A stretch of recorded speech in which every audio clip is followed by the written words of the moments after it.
From the Evening Standard in London, this is The Leader. Evening Standard, it's your Evening Standard.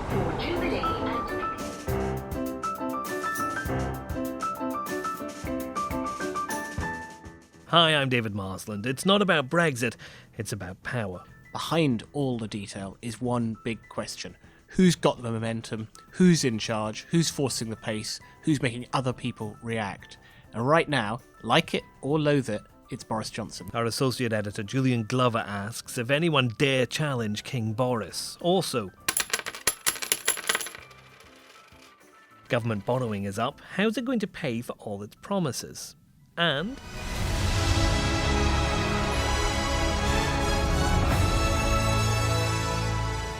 we break down the new Star Wars trailer.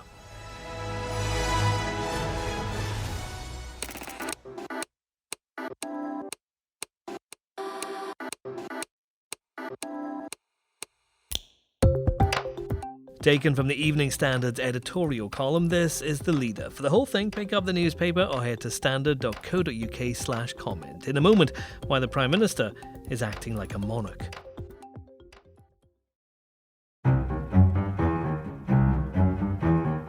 Parliament's been so busy they had to sit on a Saturday. MPs and their staff rush through corridors, journalists race to keep up with them. Telephones ring, emails fly, the trains ride between London and Brussels. It all appears to be frantic chaos, and at one point some asked if Boris Johnson would be the shortest reigning Prime Minister in history, and yet he's still at number 10. In fact, as the Evening Standard says today, every attempt to topple Mr Johnson has only made him stronger, and it doesn't look like there are many challenges left. Go see a Shakespeare play, read your Roman classics, watch an episode of House of Cards, or follow Donald Trump on Twitter. In all places and at all times, politics has been about the exercise of power. Boris Johnson understands this. He has taken risks, adopted causes of conveniences, and toppled premiers to get to the highest office in the land. Mr Johnson has the crown. He loves wearing it, and he isn't ready to give it up. So ignore all the talk this week about the need for more parliamentary scrutiny or the importance of a special trade partnership. The only question you have to ask yourself is this: is there anyone out there who wants Mr Johnson's crown enough that they will do whatever it takes to wrestle it from him? The answer, at the moment, appears to be no. Associate Editor Julian Glover, today's Leader is really kind of a study in power, and Boris Johnson seems to have all of it. Yeah, we try to step back from the immediate crisis. There's all sorts of really important things being discussed and rowed about at Westminster at the moment, particularly what happens in 2020 if this deal goes through Parliament. What happens in 2020 when the transition period runs out? Do we have no deal? Lots of detail that matters, but behind all the detail is one big question. Who's got the momentum? Who's in charge? Who's forcing the pace? Who's making other people react? And right now, like it or loathe it, it's Boris Johnson. And the column itself argues that Mr Johnson has managed to kind of turn adversity into advantage for himself, really, with things like, like the Weekend Super Saturday, the Ben Act, the Letwin Act. He's somehow managed to make all of those things add to his power, hasn't he? How's he done that? Yes, we haven't said he's right. We haven't said what he's doing is the right thing, or that his plan is a good one for the country, or it's going to make us richer, or that he's solved Brexit. We're not commenting on the merits of what he's doing. We're just observing that you look at it.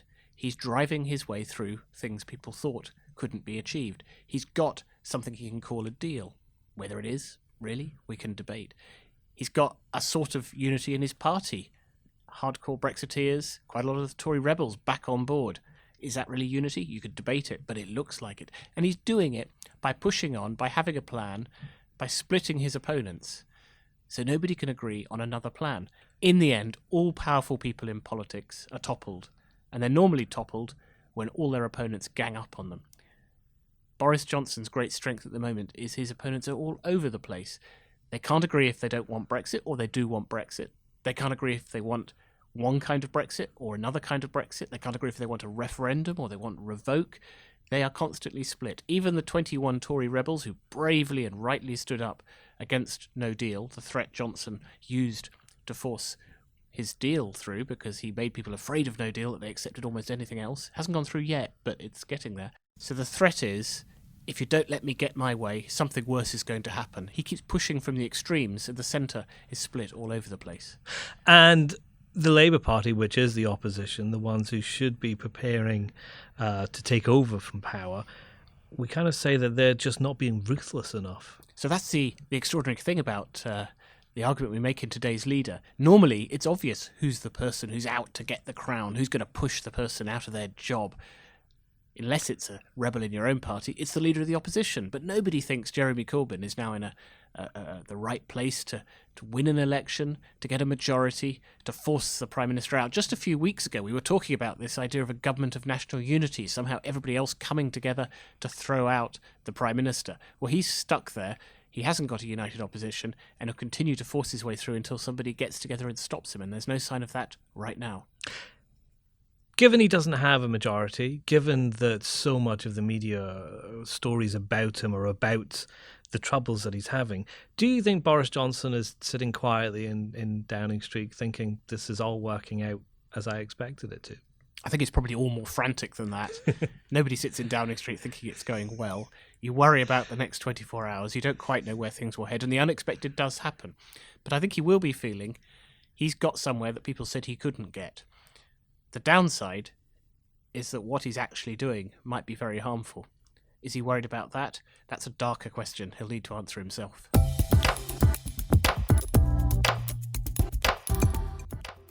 Next. Government borrowing is on the rise, why we think there may be trouble ahead.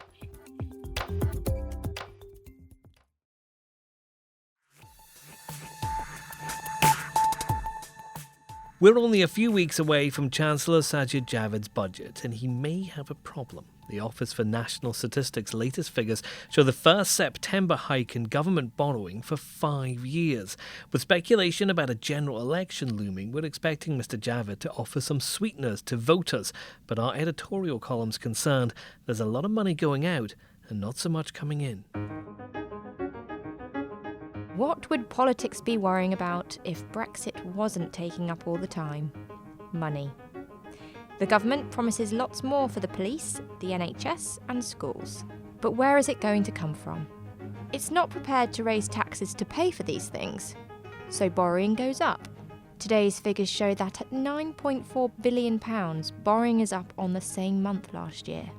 Across 12 months, Britain is borrowing £40.3 billion, up £7.2 billion on the same period last year. It's storing up trouble for the future. Surely after the last decade, the country has learned that we have to pay our way, or pay the price. Now. People keep telling me they know me. No one does. The end of a trilogy, the end of an era, the final Star Wars movie, at least of the Skywalker story, hit cinemas this Christmas, and a new trailer dropped overnight. Confronting fear is the destiny of a Jedi.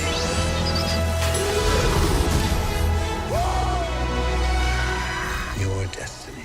Well, for a 2-minute trailer, there's an awful lot to unpack, and helping me now are our arts editor, William Moore, and our deputy features editor, Phoebe Luckhurst. Phoebe, starting with you, are you now more excited to see this movie? I am a big Star Wars fan, and it had all the things I wanted. The kind of epic music, or the montage was perfect. All the characters got to say one wonderful line. So yes, it definitely was everything I hoped it would be. I imagine with Rise of Skywalker, the new film, there'll be a desire to try and win back as many people as possible to create a Star Wars film that's as loved by new viewers as by a lot of diehard fans who perhaps felt that their expectations for Last Jedi weren't met. Yeah, I think, Phoebe, in this trailer, there were lots of just tiny little moments for the old fans. The Millennium Falcon suddenly appears, little glimpse of Princess Leia, and of course Carrie Fisher gets to end the trailer, doesn't she? Yes, I think that's the nice thing about this is the last film in a trilogy and a last film in an entirely epic franchise.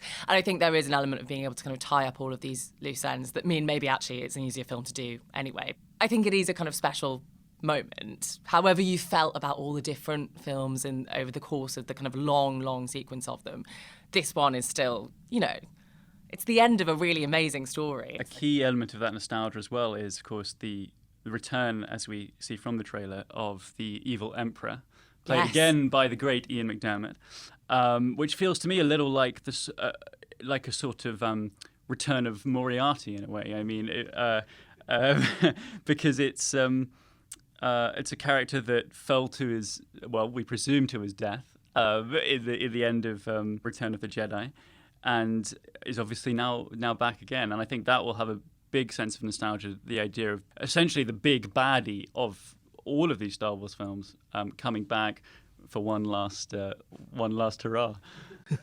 And they brought back JJ Abrams, who was very successful and not hugely divisive when he did The Force Awakens. Do you think that's part of bringing those audiences back? I think so. He's a name that people really recognise, and he's got a bit of a cult following just because of all the other things he's done anyway. So I think that will be a big part of getting people to watch it and building that hype. I mean, by the time I came in here, almost 5 million people have watched that trailer on YouTube, which is a lot of people. And on Twitter, people are talking about it. So I think that he has really brought the hype. There's an element there again of the sort of Disney Lucas course correction too, because Colin Trevorrow was originally meant to be directing the third film in this new trilogy, and then he fell out with Lucasfilm over creative differences, and they have now brought back JJ Abrams. And Abrams was only ever meant to originally do the first film in this new series, so he was down to do Force Awakens, and then it was going to be a new director for the preceding two films, and now they've brought him back to do this third one. So there is, I think Phoebe's quite right. There's a sense of sort of tying it all up in a nice bow, and probably this desire to help ease any worries that fans might have that it's not going to tie up in a bow. We'll still have dangling questions at the end, and we'll see in December whether that pays off. Yeah, I wonder if this film will have a neat conclusion, because we know that there's the Mandalorian television series coming out, there's an Obi-Wan television series, and we know that Rian Johnson, who did the controversial second movie, The Last Jedi, he's going to be doing another new trilogy. So are you expecting an end to this story? I don't know. I think that, trailers aren't always things to go off. They drive a lot of hype, but you don't necessarily get a huge sense about what the plot is going to be. But I think that I'd like to think that JJ Abrams owes it to the story to try and tie something up in this one, even if all these other kind of parallel films exist in other part of the same universe, but also a separate part of that same universe. I think he will tie it up. We know that Disney they spent a lot of money on acquiring Star Wars from Lucasfilm. Of acquiring Lucasfilm, which includes Star Wars, I should say, and they are, they're going to want to make that investment pay off. And that's The Leader. We're published at 4 p.m. every day through all of your favourite podcast providers. Subscribe to make sure you get it early, and give us a rating too. You can also get our audio news bulletins through your smart speaker at 7 a.m. Just ask for the news from the Evening Standard. The podcast is back tomorrow.